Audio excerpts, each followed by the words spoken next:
mengenai menumbuhkan budaya literasi di tengah paparan teknologi zaman sekarang ini kan Bu. Menurut Ibu nih, bagaimana Ibu melihat pengaruh dalam penggunaan gadget nih terhadap minat baca dan kemampuan numerasi siswa di sekolah ini Bu, secara umumnya gitu? Iya, kemampuan minat baca, kemampuan digital, ya kan, teknologi dengan minat baca sama numerasi. Nah, ada dua sisi. Yang pertama sisi negatif dan sisi positifnya. Kalau dalam minat baca, dalam sisi positifnya, nah anak-anak itu lebih mudah memahamin karena kan mereka scroll melihat video-video pendek, dan banyak juga dalam di pembelajaran video edukasi itu banyak ya tersaji cara mudah membaca gitu. Kemudian kalau dalam segi negatifnya, anak-anak malah lebih sering scroll yang lain gitu kan. Contohnya aja, mereka lebih suka dengan video-video yang tidak bermanfaat, kayak ada game-game, mau baca, buka handphone, tetapi mereka malah buka game.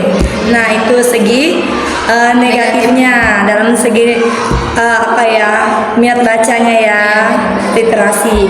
Kemudian dalam segi numerasi, segi positifnya, nah mereka lebih memahami visualisasi, pemahaman kayak seperti membuat grafik, membaca grafik.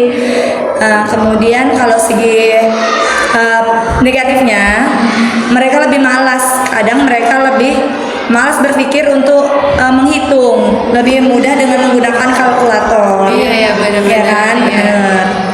Nah, jadi gitu ya Bu. Ada sisi positifnya, ada negatifnya gitu ya. iya benar. Oke, baik. Ini terus nih Bu. Kemudian kan Bu, pasti di sekolah ini pasti mempunyai visi nih kan Bu. Untuk apa nih masuk ke sini? Karena kan untuk kita masuk, orang tua masukkan anaknya ke sekolah ini tuh pasti karena visi tadi kan Bu. Iya. Kira-kira apa visi dari sekolah ini dalam menyimbangkan antara kemajuan teknologi digitalnya dengan kewajiban siswa untuk mencintai atau membaca buku gitu secara fisik gitu. Visi dalam sekolah ini kami mengembangkan one day one juice. Ya, satu hari satu jus.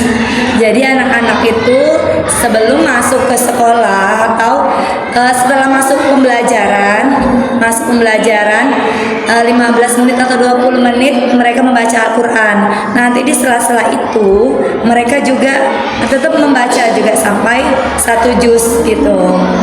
Nah, di sela-sela waktu istirahat mereka. Nah, kemudian Al-Quran itu kan membaca juga ya kan. Nah, di sini juga disediakan untuk anak-anak ruang sudut baca di setiap kelas. Jadi ada buku cerita yang akan mereka baca dalam satu hari itu. Nah, nanti mereka simpulkan. Jadi kan mereka saling dengan temannya itu saling bercerita tentang buku yang mereka bacakan. Dan visi di sini untuk sekolah ini beriman, berakhlak mulia, dan gemar membaca. Dan satu lagi tadi one day one juice tadi.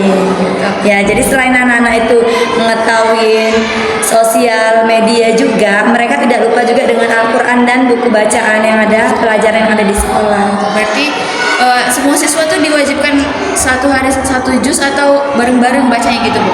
Kami mengaplikasikannya, kami bareng-bareng dulu bacanya. Nah, setelah memang setelah udah habis waktu membacanya, waktunya kan ada waktu itu. Nah, nanti kami lanjutkan setelah sholat zuhur, baca lagi bareng. Tadi dimulai dari pagi, kemudian dilanjut lagi setelah sholat zuhur. Ada jedanya gitu. Ada jedanya. Oh gitu. Jadi yang penting satu hari sesuai target satu juz gitu ya. Iya, benar. Oke. Baik Ibu, materi selanjutnya itu mengenai aksi dan strategi sekolah. Oke, baik, pertanyaan pertama itu program konkret apa yang sudah atau akan Ibu terapkan nih untuk memastikan bahwa teknologi di sekolah ini tuh tidak hanya menjadi alat bermain, tetapi juga menjadi sarana untuk meningkatkan literasi Ibu. Seperti apa misalnya ini? Program konkret di sekolah ya. adanya diciptakannya sudut baca di sekolah ya. Jadi anak-anak juga membaca dan guru juga membaca program konkretnya, dan itu harus dibuktikan dulu oleh gurunya. Nah, gurunya itu membaca buku kemudian menceritakan kepada siswanya. Jadi kan kayak role model ya, kita yang sebagai penyontohan dan nanti murid juga mengikuti. Jadi kita bacakan ini sama murid, ibu tadi baca buku ini. Nah, buku ini wataknya anaknya sabar loh. Jadi ada nilai-nilai edukasi yang bisa kita sampaikan ke siswa tersebut gitu. Jadi mereka kan, oh ibu baca buku itu. Anak-anak juga menarik ini baca buku ibu. Nah, itulah programnya kami. Selanjutnya itu bagaimana ibu mengatur jadwal atau kebiasaan di sekolah ini agar siswa tetap memiliki waktu khusus untuk membaca buku fisik atau cetak di tengah jadwal yang padat ini, Bu? Nah, kan mereka ada jam istirahat dan kami juga punya sudut baca ya.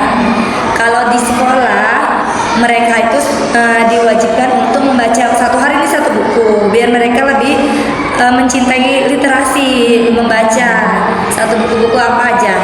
Nah, itu kalau buku fisik.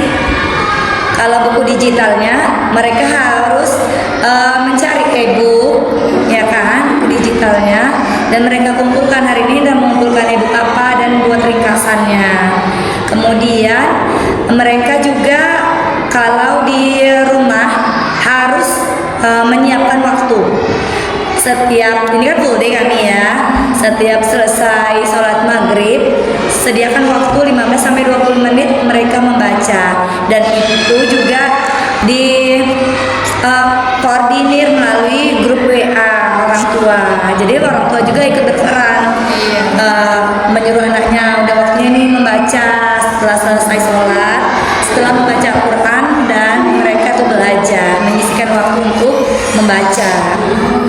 Itu Berarti intinya orang tua juga berperan ya, Bu? Iya. Mengawasi anaknya sebenarnya. iya peran orang tua tuh lebih penting. Untuk peran guru sebagai teladan atau role model Ibu, budaya literasi seringkali dimulai dari keteladanan. Bagaimana Ibu mendorong para guru-guru agar juga menunjukkan budaya membaca mereka sendiri di hadapan para siswa,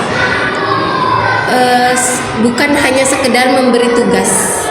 Gimana menurut Ibu? Iya, yang tadi udah juga disampaikan ya, guru sebagai role model, sebagai teladan ya, teladan untuk murid. Guru itu membaca buku dulu.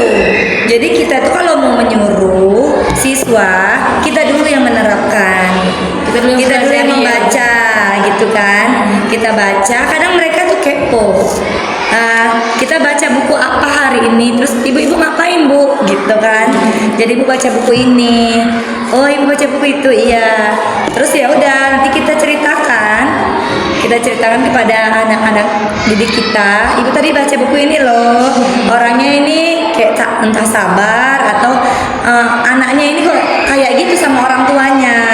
Jadi kita baca buku, kita ceritakan, dan mereka juga menarik perhatian mereka apa yang kita baca, dan mereka mengikutin. Tetapi memang harus disediakan sudut baca yang memang ada buku-bukunya. Jadi kita ambil buku, mereka pun juga baca buku. Kita baca Al-Quran, mereka juga baca Al-Quran. Jadi kita dulu yang mencontoh.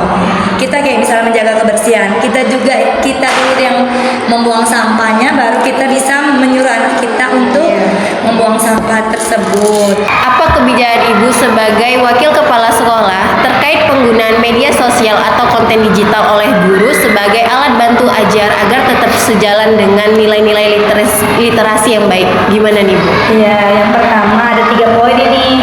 Yang pertama, guru memberikan teladan etika digital.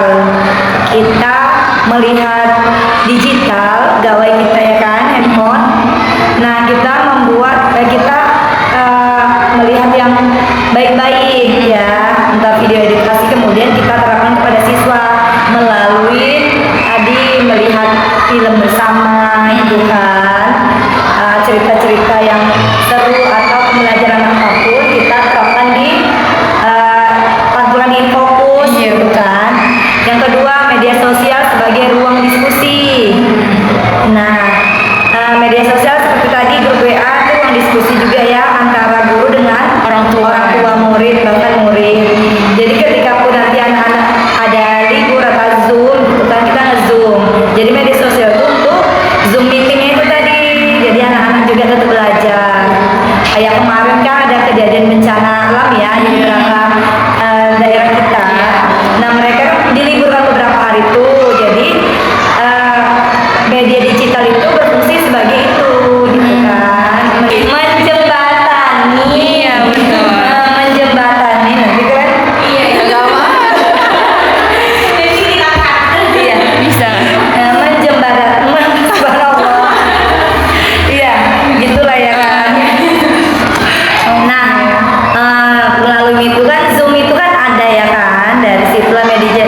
konten digital nih Bu. Berarti sekolah ini punya apa ya, akun sosmed gitu ya Bu? Ada.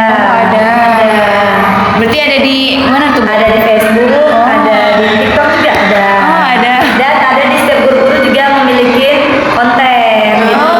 Jadi anak-anak kadang mau follow ke gurunya, kamu lihatlah hari ini gitu kan. Oh, gitu. Aku tadi buat konten sama ibu guru, lihatlah di media sosial ibu guru gitu. Oh gitu. Jadi bisa nih kita follow nih Ya, akun boleh. sekolahnya. Oke. Mungkin itu tadi ya Bu, pemaparan tentang apa ya, penumbuhan budaya literasi dan numerasi di sekolah ini ya kan Bu. Mungkin informasi dari Ibu tadi lumayan cukup untuk kami pelajari juga. Mungkin bisa bermanfaat ke kami nanti untuk di perkuliahan kami nanti, ataupun nanti kami pas udah apa ya, terjun langsung ke mengajar nanti di sekolah. Nah mungkin kami terima kasih atas informasi-informasi yang udah Ibu sampaikan. Terima kasih juga sudah meluangkan waktu untuk mini podcast kami ini ya Bu, yang nggak seberapa ini. Mungkin itu saja dari kami Bu. Ya, semoga bermanfaat ya para informasi apa yang tadi sudah ibu sampaikan. Semoga kedepannya kalian sukses. Amin. Amin. Oke baik teman-teman semuanya. Nah itu tadi podcast kami hari ini dengan narasumber yaitu wakil kepala sekolah dari sekolah Miss Baiti Janati, yaitu Ibu Rizky Adarsi. Oke, nah mungkin itu saja tuh, kami tadi udah dapat informasi-informasinya. Mungkin itu bisa kita terapkan nanti ya teman-teman, ketika kita sudah terjun ke lapangan seperti nanti kita mengajar begitu. Nah mungkin itu saja dari kami. Kami akhiri. Wallahul muwaffiq ila aqwamit thariq. Wassalamualaikum warahmatullahi wabarakatuh. Behind the Scene.